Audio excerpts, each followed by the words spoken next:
Hi friends, welcome back to my channel UM Telugu vlogs. Almost నేను videos అయితే upload చేసి 10 days పైనే అయిపోతుంది. కొంచెం బిజీ వర్క్ ఉండడం వల్ల నేను వీడియోస్ అప్లోడ్ చేయడానికి అయితే అవ్వలేదు. ఈరోజు నుంచి డైలీ ఒక వీడియో అన్న అప్లోడ్ చేస్తాను కంపల్సరీగా. మేమైతే బయటకు వెళ్దామని చెప్పేసి అంటే చిక్పేట్కి అయితే వెళ్తున్నాము. ఎందుకంటే ఫ్రెండ్స్తో ఒక ట్రిప్ అయితే ప్లాన్ చేసుకున్నాము. తిరుపతి, అరుణాచలం అయితే వెళ్దాం అనేసి. అందుకనే కొంచెం షాపింగ్ అది ఉంది.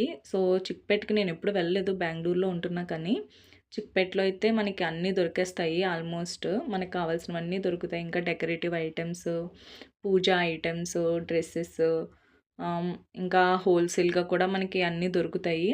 మనం ఏదన్నా బట్టల షాప్ అది పెట్టుకోవాలన్నా, సంథింగ్ ఏదన్నా షాప్ పెట్టుకోవాలన్నా మనకి హోల్సేల్లో బల్క్గా అయితే దొరుకుతాయి. మనం ఏమన్నా పెళ్ళిళ్ళు ఫంక్షన్లో అయినా బల్క్గా అయితే తీసుకోవచ్చు. చిక్పేట్లో ఆల్మోస్ట్ అన్నీ అయితే దొరుకుతాయండి. మీరు బెంగళూరులో ఉంటే కనుక ఒకసారి చిక్పేట్ని అయితే విజిట్ చేయండి. మనకు కావాల్సినవన్నీ అక్కడే ఉంటాయి. మేము తిరుపతి వెళ్ళడం కోసం అని చెప్పేసి ఇంకా డ్రెస్సెస్, ఇంకా ఇయర్ రింగ్స్ ఇవన్నీ షాపింగ్ అయితే ఉన్నది. సో అందుకని అవన్నీ షాప్ చేసుకోవడానికి అయితే వచ్చాము. నాకు నైట్ 11:55కి అయితే బస్సు ఉంది.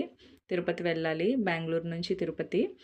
సో నేను అప్పటికప్పుడు ఈవినింగ్ అయితే చిక్పేట అయితే వచ్చేసాను. మొత్తం అన్ని షాపింగ్ అయితే చేసుకున్నాను. మీకు ఫర్దర్గా తిరుపతి వెళ్ళిన వీడియోస్ అవి అప్లోడ్ చేస్తూ ఉంటాను. మీరైతే చూస్తూ ఉండండి. Thank you for watching. Thank you so much. Please like, share and subscribe to my channel.